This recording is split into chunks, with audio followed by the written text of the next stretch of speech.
Bonjour, je m'appelle Mallory Clément. De profession, je suis éducateur spécialisé, ancien chef de service éducatif, et je m'intéresse donc aux hantises, aux poltergeists, aux apparitions, et je suis un critique du pseudo-scepticisme.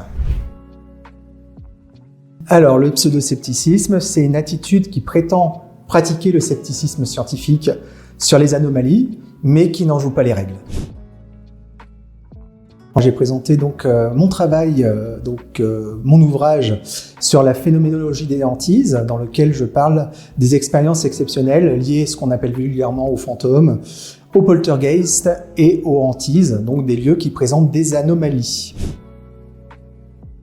Parce que c'est super pour faire avancer la science, nos connaissances, puis remettre en cause ce qu'on connaît, mais aussi ce qu'on ne connaît pas. Parce que la science, logiquement, selon mon point de vue, c'est d'explorer ce que l'on ne connaît pas.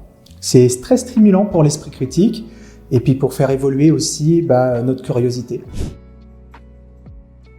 C'est un événement qui ne cadre pas avec nos connaissances actuelles en sciences. En fait, des personnes dans ma pratique professionnelle, oui, il y a des gens qui savent ce que je fais, qui viennent me voir en disant « Tiens, il s'est passé tel truc dans ma vie ». D'autres qui disent « Tiens, dans tel bâtiment, il se passe des trucs un peu étranges ». Mais même dans ma famille ou avec des amis, ça dépend en fait. Ce qu'il faut savoir, c'est que en gros, dans le monde, tu as une personne sur 3, grosso modo, qui vivent des anomalies. Des anomalies qu'on appelle le paranormal, par exemple, tu vois. Et en parapsychologie, on appelle ça le psy. Tout ce qui va toucher les perceptions extrasensorielles, les hantises, les apparitions, les NDE, enfin voilà, tous ces trucs qu'on appelle, des anomalies qui vont interroger les limites de nos connaissances actuelles scientifiques.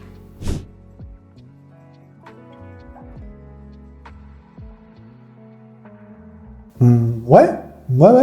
Après, il faut être vigilant aussi parce que tu as certains enfants, on dit souvent que les enfants ne mentent pas, qu'ils fabulent pas.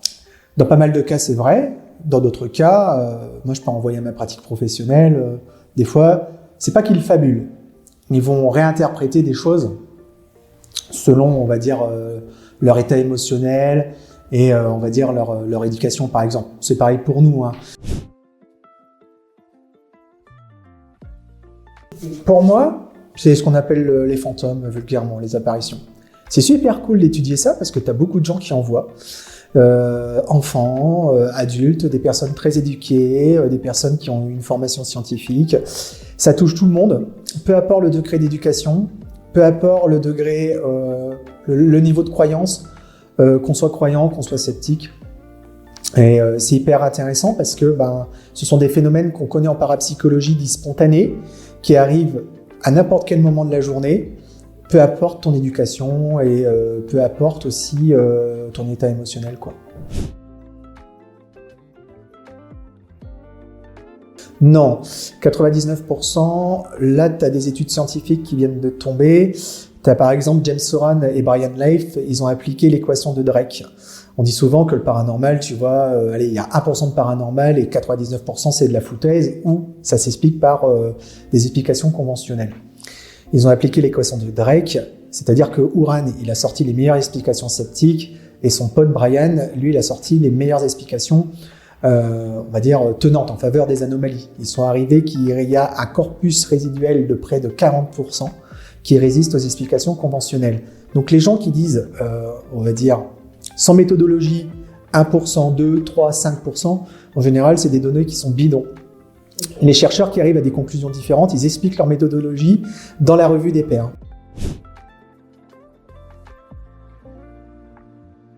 Je fais partie d'une communauté d'enquêteurs où le meilleur côtoie le pire. Et en fait, il ne faut pas confondre recherche scientifique et divertissement. Moi, regarder une émission de chasseurs de fantômes comme le Grand JD, tout ça, moi, il n'y a pas de souci, devant l'apéro. Voilà, ça permet de se vider la tête et tout, c'est cool parce qu'en fait, ils font des narratifs avec leur caméra, tout ça. Mais en fait, souvent, ils utilisent des matériels qui sont complètement inappropriés et ils vont faire des biais, en fait, des biais cognitifs pour expliquer tel ou tel phénomène soi-disant paranormaux, mais en fait, leurs appareils biaisent leurs conclusions. Je ne dis pas que tout est pourri, hein. Moi, je pense qu'il y a vraiment des phénomènes authentiques sur YouTube, mais c'est pas sur YouTube qu'on va chercher les preuves empiriques. Les preuves empiriques, on les trouve dans des revues spécialisées à comité de lecture, t'en as 7 au moins, et aussi dans des revues mainstream qui sont en train de contredire l'hypothèse que ce sont que des hallucinations, de la foutaise, de l'appareil de lit et des biais cognitifs. Moi, c'est super génial. Faudrait, de mon point de vue, le développer limite de manière encore plus grande, l'émanciper, parce que ça permet plusieurs choses. Ça permet de dialoguer avec des chercheurs compétents, des gens tout à fait aussi qui sont pas des chercheurs, mais pour moi l'intérêt c'est de décloisonner nos compétences. Tu vois, moi je suis un enquêteur du paranormal, je suis pas un universitaire, ça n'empêche que je ne peux pas dialoguer avec des universitaires qui sont hyper accessibles, qui prennent en considération aussi tes critiques, ou qui viennent te chercher aussi, tiens Mallory, qu'est-ce que tu penses de ça, ça, et surtout aussi de dialoguer avec des personnes qui ont vécu des expériences exceptionnelles, qui ne sont pas folles, qui ne fabulent pas. Et je pense que toute cette richesse doit être mise en commun pour que l'on avance ensemble, pour que l'on débatte ensemble, pour faire avancer les connaissances, sans jugement.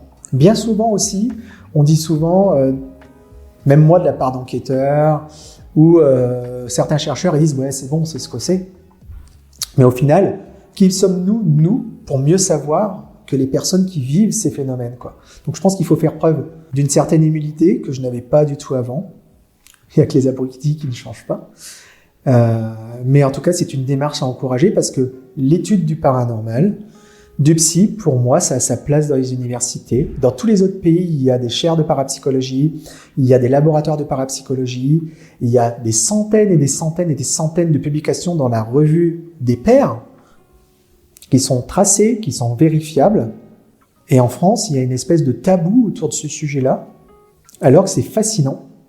Et la science, pour moi, ne devrait avoir aucune limite.